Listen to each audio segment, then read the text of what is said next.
कोकणातील समुद्रकिनारी दक्षिण काशी म्हणून ओळख असणाऱ्या या मंदिराचा जीर्णोद्धार छत्रपती शिवाजी महाराजांनी केला। नमस्कार भावांनो, मी विशाल कर्नाटक महाराष्ट्र दौऱ्याच्या 15व्या एपिसोड मध्ये आज आलोय कोकणची दक्षिण काशी कुणकेश्वरला।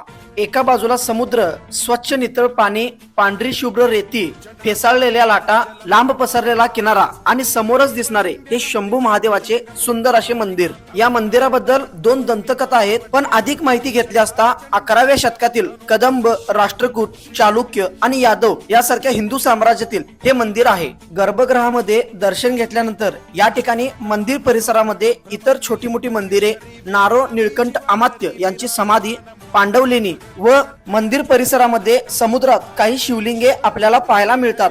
पांडव अज्ञातवासात असताना या ठिकाणी प्रतिकाशी निर्माण करावे या उद्देशाने तयार केलेली शिवलिंगे आजही आपल्याला अस्तित्वाची साक्ष देताना पाहायला मिळतात। परकीय आक्रमणांमध्ये हे मंदिर असताना छत्रपती शिवाजी महाराजांनी या मंदिराचे संरक्षण आणि जीर्णोद्धार केला। कोकणातील स्वर्गीय प्रवासामध्ये हे मंदिर खूपच सुंदर आहे। बाकी तुम्ही या मंदिराला कधी भेट देताय आम्हाला कमेंट करून नक्की सांगा। भेटू पुढच्या दौऱ्यामध्ये। जय शिवराय।